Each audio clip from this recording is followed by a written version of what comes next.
just like started crying during the national anthem.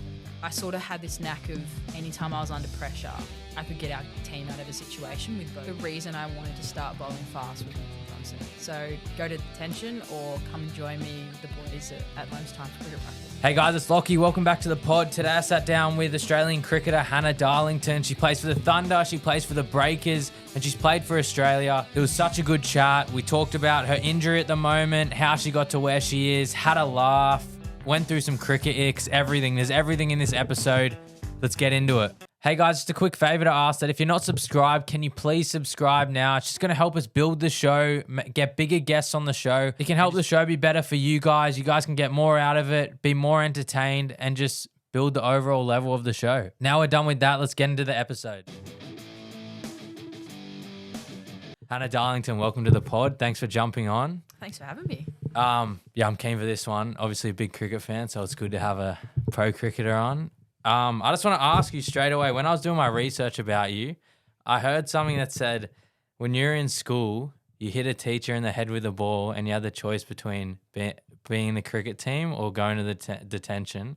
Is that true? Yeah, completely true. I've told this story many times. The kids seem to love it as well every time I tell it in schools and stuff. But yep, not a lie. And still in contact with the teacher I hit in the back of the head. So he still sends me good luck messages and that he's seen me do well. But I remember it so vividly because it was like the second Friday of the week and that meant, or the fortnight, and that was lunch order day, and mum only had like a $20 note. So she was like, I'm coming to school with you. I don't trust you to bring home the change, because I would just shout everyone super dupers with the change. And we were standing at the canteen line in the morning and a tennis ball sort of came flying down and it comes down like stairs from the basketball court. And I was like, oh, I'll just be nice and I'll throw it back up to save someone running down. And apparently I clocked one of the teachers in the back of the head and he's walked down pretty angry and confused. And he was like, who threw this? And I was like, such a goody two shoes that I straight away was like, there's no way I'm putting my hand up here. And mum just turned around and went, Hannah.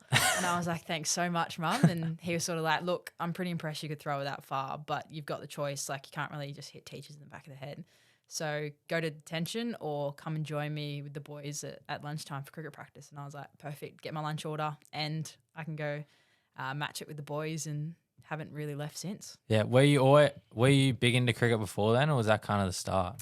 Yeah, I was more rugby league. My dad grew up playing union. My brother plays league, and we sort of always had this park across the road where we go and play footy with all the boys, and I just loved matching it with the boys. And sort of when footy season was done, we'd play cricket as well. So always had backyard cricket in my life and that aspect, and was pretty competitive, but never even considered playing cricket outside of the backyard. Yeah. Did you say you're a big rugby league fan? Who do you support? The Bunnies. The Bunnies? Yeah, I was brainwashed from a young age from my auntie. Oh, really? From Penrith and support the Bunnies? Yeah. Went to a charity shield match and my dad supported the Dragons and then my auntie supported the Bunnies. So my brother and I are now Bunnies fans, and it's been a tough couple of years. Yeah. Well, I'm a Para fan, so it's been a tough. Yeah. I've never seen Para do well, to be honest. Yeah, but, I've watched one Bunnies grand final, obviously lost, but yeah. It's been tough. Yeah, you're also injured at the moment. What is that injury? Yeah, it's a bit of a weird one. Sort of went back to, if we go back to like last season, last game of the year, thought I'd got through the year unscathed, which isn't normal for myself. But did a little cracking cartilage in my front bowling knee and felt it go straight away. And I was like, oh, it's not nice. And I thought I did my meniscus again, which I did a couple of years ago. And pretty much spent off season just letting it rest. There was nothing we really had to do. It was perfect. Came back and started bowling again and just started to ache, and wasn't too sure why it was aching, but as a fast bowler, you're just always in pain. So I was like, well, okay, I guess it's just the new norm.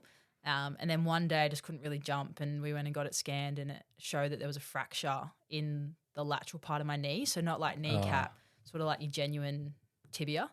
And it was like the docs were not ready to see that. Neither was I. Spent 9 weeks on crutches and then scanned it again and somehow got worse. So that was a bit of a tough couple of weeks. But at the moment, just, still time off feet, waiting for that to heal. Fractures healed, but there's still a lot of little cracks and ugly stuff going on in there, which isn't nice for the front knee of a fast bowler. So, taking a bit of time off to let that chill and, doing more stuff like this off the field, which is exciting. But yeah, I miss bowling at this point. Yeah. Is there any sort of time frame for it, or it's just when it heals, it heals? Yeah, we're just sort of scanning in different sort of time blocks. So this one will be another 8 weeks, and we'll scan and see how it feels, and then it's sort of considering whether it's worth trying to push for games and hurt it again. But at this point, it's literally no time frame, which is tough because it's like I don't really know when I'm going to be back playing cricket, but. We'll get to that next scan and then it's just reassess again. But yeah, just trying to keep the emotions level because there's not really much else I can do at the moment. Yeah, it kind of reminds me of, I don't know if you kept up with Ryan Pappenhausen's knee injury. No, he shattered his knee? knee. He shattered his kneecap. Yeah. And it kind of reminds me of that, just no time frame. Yeah. But yeah, it's hard because you can't, I feel like you wouldn't be able to just go and strengthen it in the gym and do rehab and stuff. You're literally just sitting there. Yeah, no leg day in 3 months. It's been all upper body, all core, seated skis, whole lot of swimming. It's been sort of wake up, what do I want to do in the morning and go and do it. But yeah, it's been weird. Not even like being allowed to walk more than 3,000 steps a day. Oh, really? It's like watching my watch and stuff like that. But no more crutches anymore. I said, if it gets worse on crutches, I'm not going back on them. So it's nice to at least be able to have a bit more freedom. Yeah, what keeps you going through this? It's been tough. Like, in all honesty, there's been conversations of will I ever play the game again? But saying that, there's still a drive there. I'm 23, so there's plenty of time left in the game. But it's little things like just getting to be around the girls and help the younger quicks at times. But probably that first 8 weeks of the injury, I was so motivated. I was like, this is the best. I'll do my 4 gyms a week. I'll do ski, I'll swim and all of that. And then that scan came back worse and it genuinely broke me. I was a mess. And at that point I was really considering not bowling again and just becoming a batter. Oh, really? And there was moments in meetings where I was with the doc and I was like, oh, no, I'm not playing again. Like, this is me done. But then I was sort of like, I've got another 8 weeks until this scan. Like, what can I do? And sort of sat down. I was like, I just need to be around the group a little bit less. And that's the best part is if I wake up and I want to go to training, like I can. Like, I literally can go in and see the girls and it's exciting and brings me joy. Watching the girls play and win is also really exciting. So there's little things that kept me going, but also I've just kept busy. I can't really be sitting around doing nothing. It's going for coffee, doing commentary, looking after my own podcasts and things like that. Just keeps the mind ticking, which is nice. Have you had anyone that you kind of lean on, or because obviously you playing with a professional team, so there's vets around there that have been through this. Do you have anyone in particular that you go to when this is really getting too much? Yeah, there's probably 3 people in my life that I go to, and outside of family, my family's been really good in supporting and not asking too many questions in that, because I feel like you get asked questions from everybody. But in terms of our group, Annika Leibroyd and Lauren Cheadle are 2 of my best mates, and they've both gone through pretty significant injuries themselves. And I even had Annika come and sit in my meeting with the Triple SM staff because I said, you can't let me walk out of this room and retire. And that was her main role, and she walked out of that room and I didn't retire, so she did her job. But just being able to voice things to those 2 people is pretty important. And then Maitland Brown, who's my co-host on my potty, is probably one of the most optimistic people I've ever met. Like, I'll ring her up with some horrible news and she'll check in and she'll be like, but this means we can do more of this and that, like, you can go fishing more. And I'm like, you're so right. You're literally like, who thinks the way you think? But it's nice to have different people that I can go to for different things. Yeah, for sure. You're talking about your potty. How did that come to be and how did you start that and how's that going? It was like 3 years ago now, and we were both in rehab, rehab once again, but we're doing a running session and we have like a player development manager. So they're employed full time to basically develop us as people outside of cricketers. And it was Caitlin Bassett. I don't know if you, ex-Australian netballer. Oh, I definitely know the name, 100%.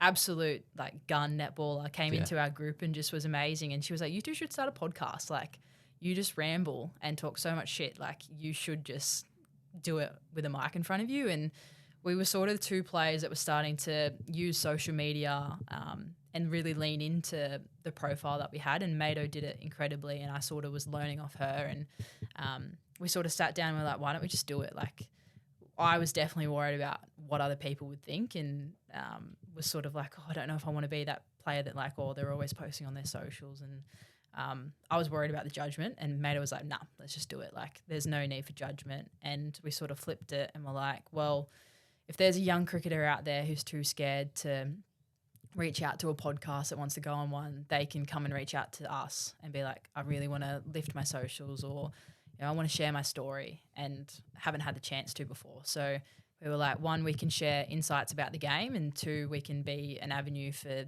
the next generation to sort of gain a profile and share their story. So it grew, and it's still growing, and there's different things that we still want to do. But yeah, we love being able to share different people's stories. Yeah. No, the coolest thing about that is because even thinking of myself when I was growing up, I remember when I was like 14, it was when Marnus was like really hitting his straps, and I was just obsessed with him. I was like, Marnus is the best person in the world. And I went and looked at every podcast he was on, and he'd only done one. Yeah. And it was with, I don't know if you know the We Got the Chocolates Yes, boys. yeah.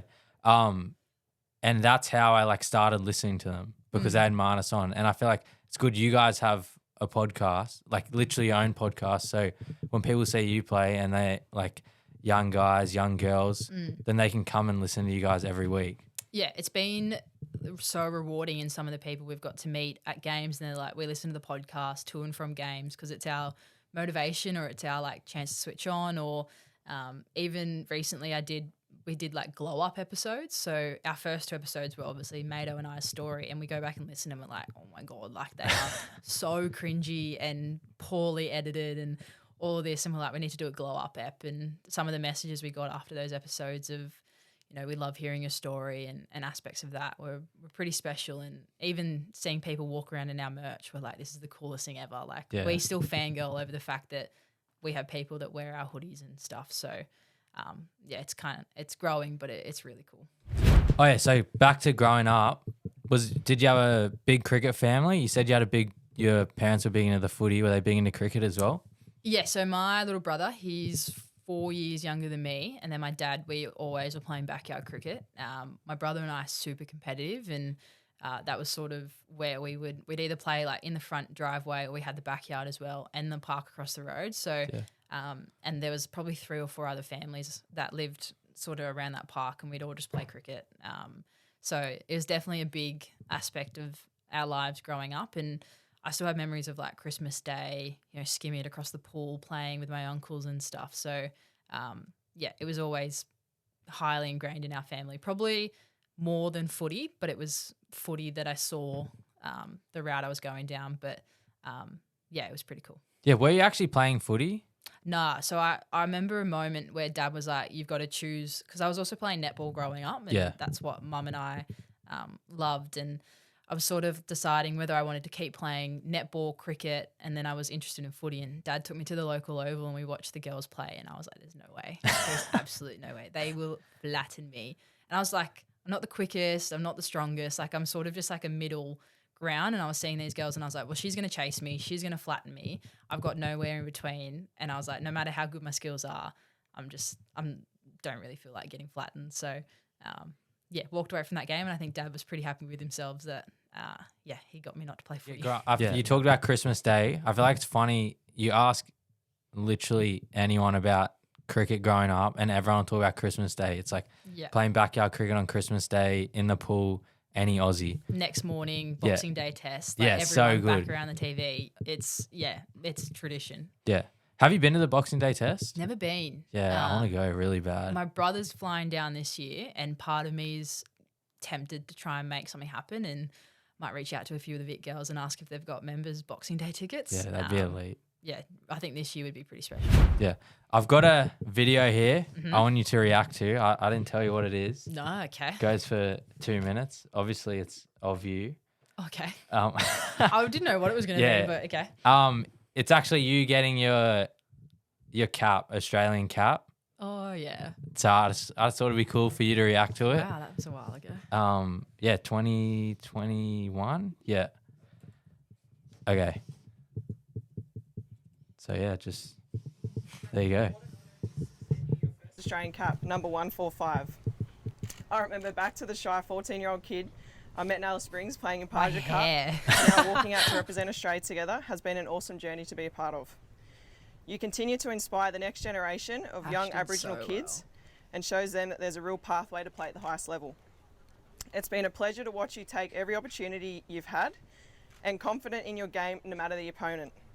It speaks volumes of you as a person and the drive you've had to get your game to a level that's well beyond your years.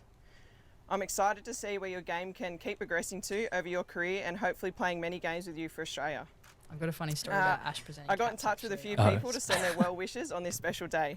This was cool. Hannah Joy, an amazing achievement, our darling girl. So my All your family hard couldn't work be there has 'cause it paid was in off and you COVID. deserve it Yeah. No one could Whilst be we there. can't be there, we've sent along some family members. So enjoy your So I had debut and my remember uncle to have and fun cousin always. fly down Love from from the, mum, fly dad, up from the Liam, Gold and of course Coast, Bronte, and they were which I'm like assuming people is that your played dog. backyard cricket on Christmas Day and stuff. Oh, really? Housemate, But- we are so incredibly proud of you. Your drive, determination and discipline leave us in awe and have taken you to this moment right now. Every bit of hard work you've done behind the scenes is an inspiration to all of us. The house is quiet without you here, but we know you're exactly where you're meant to be. Play with pride and enjoy every moment. We'll be cheering on from the couch. Love from your West Ryde family. And last but not least, Ronnie Gordon. I don't know, no one knows Ronnie, or not many people know Ronnie Gordon here, but she's a bit of a... So how does watching that? Obviously, you've been out injured for a while and stuff. Yeah. How does that make you feel? It was a long time ago. It feels like a very long time ago.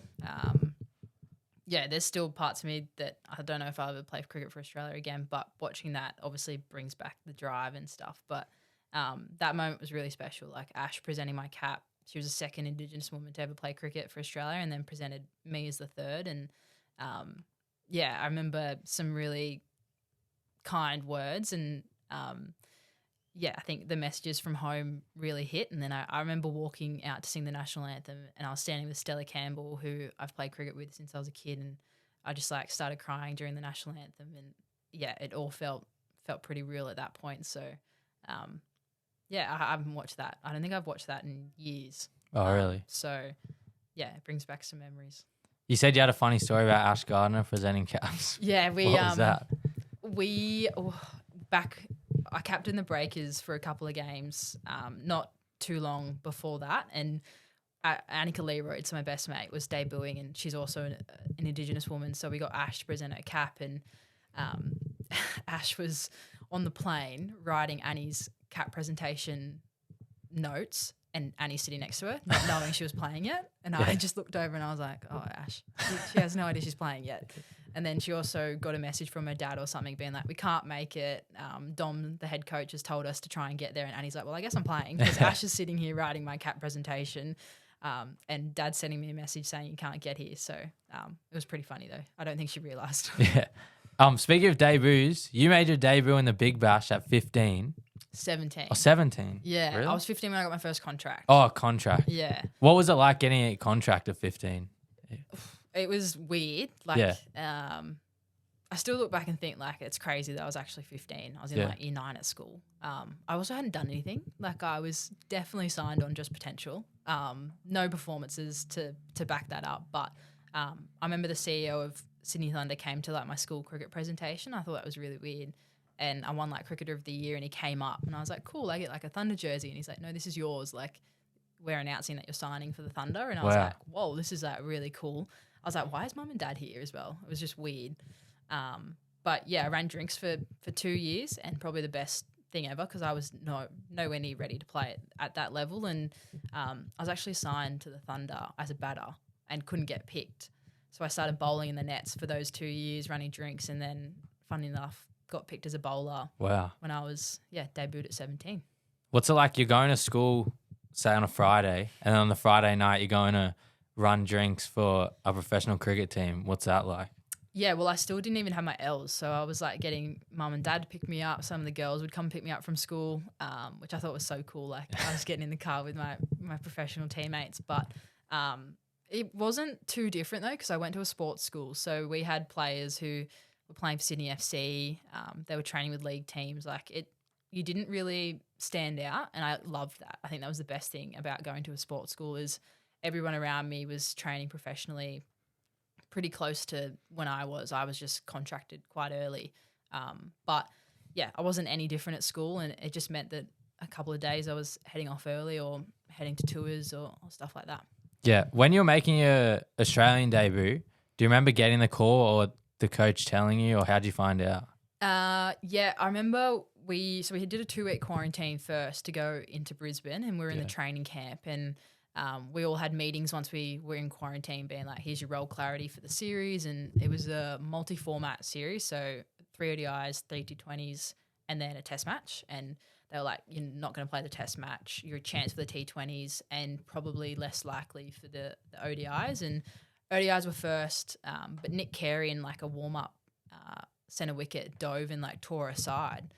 And then I remember that day I was bowling at training, and the bowling coach was like, maybe don't bowl too much. Like, we've got game day tomorrow. And I was like, oh, I'm not playing. Like, I'll keep bowling. And he's like, stop bowling. And I was like, okay. Like, I sort of got a bit of a hint, and then got the call from the coach just before the team meeting that I was going to be playing. I remember I FaceTimed my family straight away, and they were like crying. I was crying. And then I walked into the team meeting with like red eyes and stuff. And luckily they announce it pretty much like the 11's the first thing that gets announced in the team meeting, and everyone gets around you.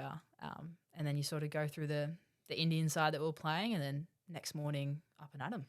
Yeah. In terms of you getting picked and stuff, is it pretty transparent? Like you said, they told you, oh, you're not going to play the test match. You might play the T20s. Yeah. Or is it like, obviously they're pretty transparent with you, but does stuff just kind of come out of nowhere as well? Yeah, definitely. Like even for like the test match, like I knew I was not in that squad to bowl in a long format game, but they're like, your role is literally to net bowl to our batters in between innings and stuff like that. So I still had a role, and that's where they were pretty transparent. But even like I played those first 2 ODIs, like didn't do great, didn't do poorly, and straight away out of the 11. Like it was really transparent of like, we have a large squad. If you don't do your job, like there's somebody else waiting to do your job. And I think that was the best part of the transparency, is like you always were getting updated, because the change, like there was always change. And that's probably the strength of the Australian squad is, you know, you look at the World Cup at the moment, they change your 11 every game and they still win. So not many teams are able to do that. But yeah, they're quite transparent, and the messaging is so clear of, we're going for this option or you just didn't perform. Which is what it needs to be at the professional level. Yeah. Did you have like a welcome to international cricket moment or anything? Like anyone? Yeah. My T20 debut. So this was in the Gold Coast, you know, like another cap presentation, another sort of nerves. And this was like my format. Like I was picked for this format. And I remember my first over, Jemima Rodriguez hit me for a couple of boundaries, and I was like, oh, okay, like not too bad. It still wasn't too bad. And then I bowled the last over of a T20, and I was like, I've only bowled one other. I was like so shocked that I was bowling the last over, and Pooja Vastraka hit me for like 15 off the over and just like whacked me for 6 down the ground over cover, and I was just like looking at Meg Lanning like, I've got nothing. And then she was sort of like, yeah, okay, we're not quite ready. And I was like, I just couldn't execute. But that's what it's like at the top level. They're the best players in the world for a reason. Yeah, what's going through your mind when you're bowling those balls and she's whacking you for 6s, and you're like, that's it, you know what I mean? Like international cricket is the pinnacle. Yeah. What's going through your mind when you're running to bowl? Yeah, I remember it like the first 2 balls I executed and she played one good shot, and I was like, okay, I've got this. And then I was sort of still executing what I wanted to bowl, but if I missed slightly, it was 6. And I remember standing at the top and I was like, we've gone wide Yorker, we've gone off pace, and she's hit all 3. And then it was sort of like, what else can you do? You've just got to keep executing. But yeah, there was some points where it was just like, I'm doing the best I can and it's still not good enough. Like some players just beat you on a good day. But yeah, there's moments where you're running into bowl and you're like, I just hope this hits the pitch sometimes. But yeah, I always felt clear. It was more just at times you just know that no matter what you execute, you can still get hit for 6. Yeah. Did anyone give you any advice after that game or anything? Anyone? Megan Shute was big in terms of my advice and the sort of the player I went to, but she was out of that series. She chose to stay at home, and so I sort of went to Nick Carey, and she's probably one of the most blunt to the point cricketers, and she's like, you just didn't execute, or like it was pretty simple. But yeah, it's sort of you go and review it the next day, and we had another game I think the next day anyway, so you somewhat park it and try and show up again. I got a few Few viewer questions. Okay, some came through. Yeah, a few. Got a couple. Put on the story. Pick 3 out. So we got first from Lucas. What are the sheds like after a big win? I thought I was going to say like after a big loss. And I was like, depends if we get a spray or not. After a big win, if it's not like a final or something, it's pretty much get in there. It's kind of weird because after a big bash game, like you see the fans, you do all the media, the captains have meetings. So you sort of get in the sheds as a whole group, probably like 45 minutes to an hour after the game. So you're not like buzzing. And there's a few circumstances after a game where, because it's that good of a win, we actually like, we're going straight to the sheds and then we'll come back up just because you want to sing the team song straight away. But that doesn't happen too often. So you're often in there and, you know, some people have already ice bathed, some people have, started eating dinner or lunch or whatnot. And yeah, you sort of get around, the coach will have a quick chat and then team song, which, for Thunder, I love our song. We go way too quick and we mumble the words half the time, but you sort of get in, as soon as that slow cut starts, it's on. And then, you sort of get around the group, have a few check-ins. But if it's a final or even for the Breakers last year, our WNCL final win was one of the best moments of my career. And we were in the sheds for 4 or 5 hours after. We're out on the field at stages there. And, there's a lot of drinks flowing. I think we had like 40 pizzas delivered. We had friends and families in the sheds as well. And they're pretty special moments. Was that Cricket Central, that one? Or? No, we were away at AB Field, but we had our whole squad and support staff fly up. We had, I think, close to everyone's family drive up. So, wow. There's a cool photo of me sitting with mum and dad in the change rooms, and it was just pretty special. Yeah, that's cool. Next question from Sarth. We got, what are things cricketers do that give you the ick? I got this question. Somebody else asked this question a couple of days ago. When fast bowlers wear short socks. So you can like see their ankles when they're running in. Yeah. Darcy Brown does it, and she's done it since she was a kid. And she's like a nasty fasty, should intimidate you, but like she's the nicest human on earth. And still rocks around in pants that are too small with short socks. And I'm like, mate, surely you can get a sock sponsor by this stage.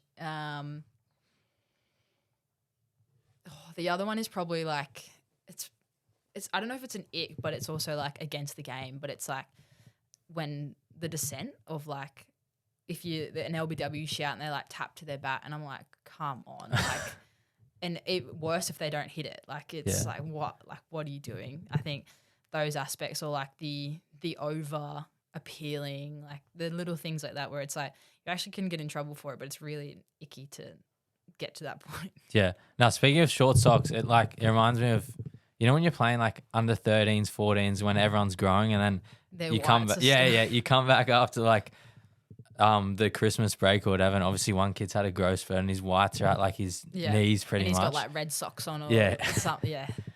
It's ridiculous. And then we got one question from, I'm assuming this is your tattoo parlor, Meraki Tattoo Parlor. Yeah, they said, all my tattoos. Where do you get your great tattoos from? Shout out Meraki Tattoo Parlor. Bless. They also have a podcast actually. Oh, really? I think it's called Meraki Podcast. I probably should know that. But yeah, I reckon in the last maybe year have gotten like 10 tattoos from them. So oh, really? they're on the Gold Coast, and when I'm up there I get like 5 at a time. So mum's not too much of a fan, but you can't really see them, so it's fine. I don't think any mums are really a fan of a unless tattoo. It means like I'm like, this one was for you, and she's like, no, and then she's like, what about the other 8? And I'm like, not for you. Sorry. I also have a few questions I just want to ask. Do you have a toughest batter you've ever bowled to? I reckon I've got like a top 3 for different reasons. Number 1 is Jemima Rodrigues for India. I bowled to her in that series, but she's also played for like the Gades, the Stars, and I think she plays for the Heat now. Yeah. She literally can hit me anywhere in the ground and moves so late that I just can't change when I'm bowling. Like she laps me, she hits me over cover, then I like bowl a short ball, gone for 6, and I'm like, I have no option of what to bowl to you. So she's a work in progress and someone that I wish I could match up a little bit better to. The other one's Katie Mack. It's always like the short people because I feel like I bowl quite full, and if I miss my length a little bit, it's quite short to them. And these are like they're like 5 foot, so like anything on a length is a bouncer to them, and they're really good at that. But Katie Mack used to just like lap me for fun, and thank goodness she now plays for the Breakers because I hated bowling to her in games. And probably the other one is like when you have to bowl to someone like Sophie Devine, it's just like it comes back so hard at you that I'm scared as the bowler. Yeah. Yeah, I've had to bowl at her when she's like in the 80s in the power surge, and that's like I hate it. I love the challenge, but it's just like you just set up for failure. And as soon as I see like Lich look at me for the power surge, I'm like, yep, cool, no worries. It's on 80, seeing like a beach ball, and then they've got 2 fielders out on a small ground, and you're like, this is great. And often a spinner will bowl at the other end, so they'll get the short side or they'll get the long boundary to the leg side. So I've got a short leg side boundary, Sophie Devine on 80 odd. It's like, here you go, best of luck. You go for under 12 and it's a win. Yeah, that's true. Do you have any toughest bowlers you've faced? Faced Millie Kerr a little bit. Against when she played for the Sixers, and recently in the nets when I went and played for the Wellington Firebirds, and I had no idea. Literally was like, I don't know which way this is coming out of your hand, and she beat me both sides of the bat, and I was running past them. Yeah, she's a very, very skillful bowler, and has tricks that up her sleeve that I just have no idea. Do you have obviously you played in a lot of teams. Do you have someone who has the best on-field chat and then someone who has the worst on-field chat? Oh, Mado's hit and miss. Like, she's good. Like, she's funny and witty, but at times you just like look over and she's got to be talking and you're like, I have no idea what you're talking about right now. And she's just like rambling on about something. She got a good piece of chat actually in our most recent games against WA, and all of us found it quite funny because she was used as the night watchman in the Aussie 4-day game, and she got put up the order for the Breakers and went in at number 4, and one of the WA girls was like, a bit early for a night watchman, isn't it? And Mado lost it. Like, I think it's so funny of calling. She's gone in at 4 and they've called her a night watchman. But Mado has some good chat, but then sometimes when you're like bowling, you stand at the top of the mark and she's still like chatting to me and I'm like, I'm on your team. Like, let me go. So she's like a bit of both. We don't really chat too much as a Breakers group. I'm trying to think of for Thunder. Or do you have like the funniest thing you've ever heard on a cricket field or something like that? Surely there's some stories out there. Yeah, I've had a good one. I never really speak or anything. I'm on the boundary, so I'm like pretty useless out there. No one can really hear me.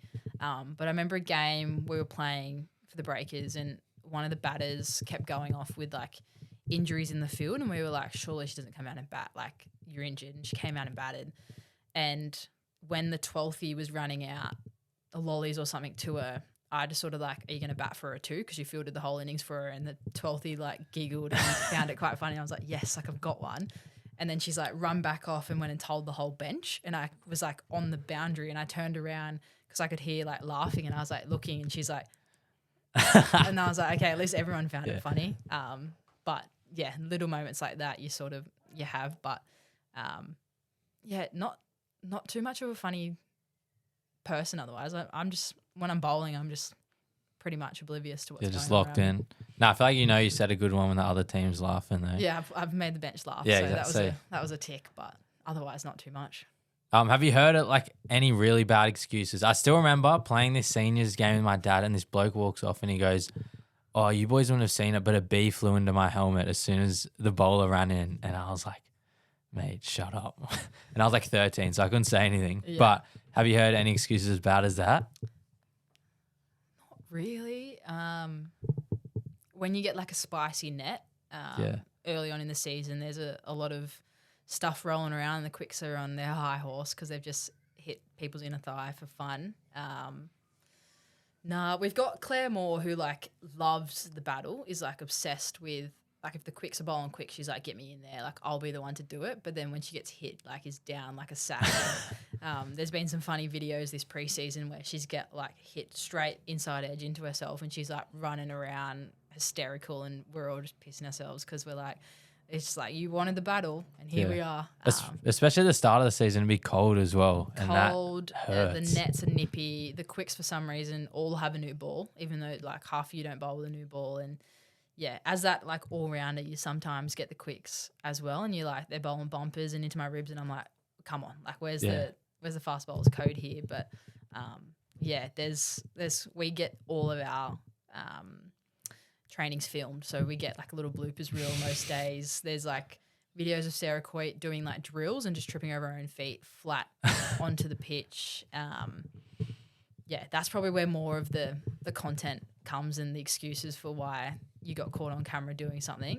I'm trying to think if I got caught on camera doing it. Or actually one year when we were like back at our old facility, we got a message from Rachel Haynes one day being like, everything, like you can find anything. And I was like, what? And I was like so confused. She's like the captain of Thunder. And I'm like, what have I done?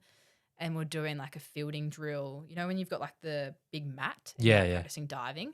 We're doing that and I'm like prepped to dive and the ball comes straight at me as I'm like diving. And I'm like, oh my God, it's actually coming at me. And I've just missed it. It's hit me straight in the head and like ballooned off, and they've got it on the security footage. And I'm like, how did you weren't even in my group. Like, how did you know this happened? But when that gets sent through on the WhatsApp chat, it gets a few reacts. So that moments like that. Do you have when you go to training, anyone in the nets you see and you're like, yeah, I might go the other net, like any fast bowlers or anything? Or do you just Stella Campbell? That she's broken multiple bats. She's hit me in like the sternum before. It's just like because we've played so much cricket together, we've battled in the net so many times, and she had my inner thigh for fun. Just like felt like if she was on, it was my day to bat in her net. And some of the other like tailenders are like, no, I'm not going to Stella's net today. And I'm just like, I'm gonna have to do it. Like I want to be an all rounder. Here I am, and it's just it's something about being in the nets. Like I don't know. Yeah, it feels faster, eh? It feels faster. You feel like constricted, like you can't move. Your feet get a little bit stuck. And then you like face her in a centre wicket. I'm like, I've got this. Like I'm good. And then I'm like, get in the nets. I'm like, not good. So Stell's got my number. Yeah, I think because you're like enclosed in. It just feels like you're gonna get hit as well. It doesn't feel like it misses you. Yeah, it just always hits you. Yeah. Or if it like just misses you, like that felt really close, even though it could have been like a foot down leg. But there's something different about it. Yeah. There's obviously a million kids out there trying to be professional cricketers. Why did Hannah Darlington make it? Oh, thought you were gonna ask for like a piece of advice. Could be advice. Could be. I reckon, like the role I play in teams and the way I got picked, like I said, I got picked off potential. Like I never actually really performed. And I'm not saying don't go out there and perform. Like obviously performances help, but I sort of had this knack of anytime I was under pressure, I could get our team out of a situation with both bat, ball in the field. And I think for me, I've always sort of gone under this mindset of pressure is a privilege. I literally have it tattooed on my wrist. Thanks, Meraki. Yeah. But it's sort of this mindset that, and there's a cool story behind it, but there's this mindset of how only some people get put under pressure. And if it's me bowling the last over and they need 8 to win, that's my job to be under pressure and perform, and not everyone gets chosen to be there. So it's a privilege to have that situation. Like some people get easy situations to play in and they perform, but if you're under pressure, like own it. Yeah. And from a young age, I just loved any chance to be competitive and really lean into it instead of shying away.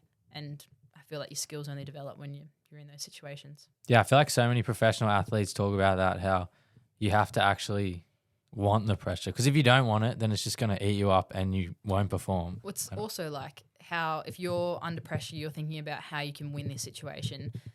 The amount of times you're out there batting, you're like, don't get out. Like you're going to get out. Yeah. Or don't bowl a wide, you're going to bowl a wide. So it's flipping that mindset of how can I actually think about the positive result here and what I can do to change the game. Okay, do you have like 3 GOATs of cricket? Or 3 people, they don't have to be statistically the best players, just 3 people you regard as your GOATs. Yeah, I think I always wanted to be like Mitch Marsh. Like that's who I always wanted my game to be like, still do. Like I think he's elite. And his character off the field, I feel like is the best example of like being authentic in the game. And yeah, I think he's just awesome. I'd love to meet him one day and sit down and have a coffee. Have you never met him? I've like met him in passing through different like appearances and stuff, but never like actually had a chat. We do that a lot. You like pass over with some of the guys and you're like, hey. But the other one, I can't go past Phoebe Litchfield. Like I already think she's a goat, and is someone I've played cricket with for years now, but still just like sit back in awe of what she's able to do on the field and off the field. So she's definitely up there. And number 3,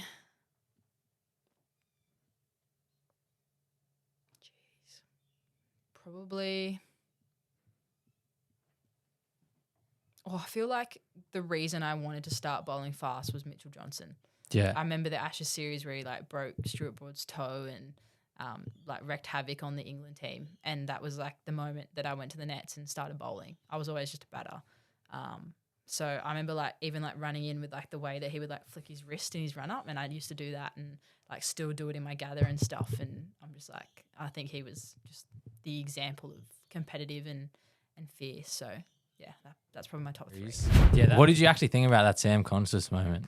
I adore Sam Constas. Like he is the first person to walk in at training and say, hey, how you going? Like have a genuine conversation. The amount of times I've just been in a gym session in rehab and he's just come and like hung out with me is incredible. Like he's such a good guy. Like he's still a kid, but Yeah. I think like the way he went about just owning what he wanted to do was incredible. Like he had people glued to the screen that we haven't had in Test cricket in a very long time, and he deserves credit for that because he took on the challenge, and now he's just learning how to come back from that. Like I think that India series was made by the battle of Bumrah and Constas, and I think it's just exciting what the brand of cricket he could play in the future, and I hope he gets a crack, but in the future it's more just he's still learning and he's allowed to, but not everyone learns in an Ashes series. Like it's pretty uncharted territory, but yeah, I think he's an absolute legend and should play cricket for Australia for a number of years. Yeah, and I've no doubt he will. He's only like 20, isn't he? And yeah, maybe 9. I don't even know. No. He's still young, like, but he's pretty mature. Yeah, but he's got like still like 15 years at least. Yeah. To even more to play, and think about he's already played 3 Test matches, 4. Yeah, a couple in the West Indies. Yeah, maybe 5 or 6. Yeah. So to get that experience now and to take that back into Shield cricket is crazy. Do you know who would you pick as your top 4 for the Ashes? Usman, Constas. I want Marnus at 3. Like, Yeah. I've watched him the last couple of days. Marnus at 3 and Smith at 4, and I think Cameron Green goes back to 6. Yeah. Marnus has been He looks on good. one. He looks really good. Mate. Yeah. I think he's got the drive as well, and I hope they put him at 3 and not open with him. I think like it just brings the most stability to the team, especially if, Pat's out Test 1 potentially and Steve Smith captains. Let him bat at 4, do what he does. All the rest of it looks after itself. Yeah, I know Marnus had a rough couple of years, but he's just like look at him when he's at his best. He was literally the best batter in the world. He's made for the battle. Yeah. And he came in a battle of an Ashes series, as a concussion replacement. Like if you give him the chance, I think he's going to reward you. Yeah, 100%. And you see all these, I feel like the best cricketers, they just froth cricket. Like even Sam Constas, Steve Smith, obviously Marnus, they just, especially batters for some reason, they just love it. It's a borderline obsession. Like they're the ones that take their bat home and place it next to them in bed and hope that it scores runs the next day. And most of the time it works. Yeah. Like I saw in the test, Marnus has that the eagle on his bat. That's why he was. But they're also superstitious as well. Yeah, crazy. Yeah. Yeah. Never been a hugely superstitious person, so I don't really know how it can control you that much, but it does for some people. It's crazy. Do you have any superstitions? Anything? I got asked this question in a media day, and I was like, I don't have any. And then I thought about it, and I was like, no, I do have a couple. I always lay my kit out the same way. So I like fold my pants how I would if I was just like placing them in a drawer. But then I put my shirt over the top and like tuck it in so you can see my number. Oh, and that's then cool. playing cap always on top. So it's like that's my playing kit. A lot of people like hang them on hooks and stuff, but I think the first time I played, there mustn't have been hooks, so that's what I did, and I've just done that ever since. And I walk in each day and I see a hook, and I'm like, oh, should I put on a hook? But I'm just happy to fold it, and it sort of feels nice, like taking that shirt off and popping it on. But that's sort of the only one. I like to mark my run up pretty much as soon as I get to the ground, just so that I know it's done, because the amount of times that something happens and someone hasn't marked their run up and it's stress. Yeah, I've got a few things about cricket that I just want you to say, like play on or penalty, like good or shit. So, okay, yeah. right. So I've got first one. We already talked about it a bit, but excuses when you get out. Penalty. Like your job's to bat, you're going to get out. Yeah. Yeah, fair enough. What about man-cads? Penalty. Even as a bowler. There's part of me, I will warn someone sternly, but I don't think I'd ever be able to do it. Yeah. Yeah. I feel like that even if you do it, it's not even worth it. The controversy it brings. The media, crazy. yeah. Like I remember, was it Adam Zampa who did it a couple of years ago? Yeah. And they just all ripped him. Yeah. Nah, it's what, then you become known for it as well. Yeah. Like you do it once. If I was doing it in grade cricket, I'd be known for it. Like it's just, yeah, I'm not a fan. I remember my coach in grade cricket saying to me, like, if you do that, you're not playing. Yeah. Not fair. Yeah. So what about send-offs?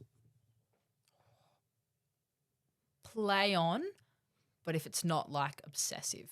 Yeah. Like a little stare or something. Yeah. A stare, no pointing to the sheds or anything. Like we're past that. And half the people that point to the sheds forget where they are and point in the wrong direction. So, yeah, nah. It's like a send-off in terms of like, get around me. That was well bowled. Yeah. What about walking when you haven't been given out yet? Say you nick one, the umpire gives you not out, walk. I've never walked. I don't think I've had a situation to walk either. Yeah.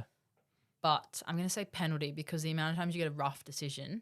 Yeah, exactly. I feel like it makes up for when you get a bad decision. Like it's obviously the amount of times you're standing in the field and you're like, that was so out. How have you not given it? Like you've got to then take that luck when you get it. Yeah. What about keeping in short sleeves? Penalty. It looks like the gloves shouldn't be there. Yeah, that's true. It just looks like there's symbols on the, like they could be the best keeper ever and I'm just like, it just doesn't look right. What about keeping with the short sleeves, but you got, like the skims the or skin thing, the arm? It still just doesn't look right. Yeah. Yeah, never really kept so. Yeah. And last one, bowling in long sleeves.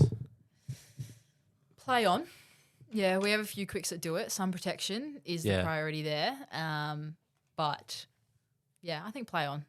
I've never, like I bowl in sometimes at training, but never in a game have. So yeah. But yeah, play on. Yeah. Well, that's all we got. So thanks so much for jumping on, Hannah. Good luck with your injury. Thank you. Good luck with the season. Hopefully we'll see you back soon. When does the Big Bash start? November 9th. Yeah, so I'll definitely be tuning into that. Hopefully. Is there a chance you'll be back for that or you just don't know? At this stage, unsure. Yeah, very unsure at the moment. Well, hopefully we see you back out there and you kill it and back in that green and gold very soon. Thanks for coming on. Thanks for having me.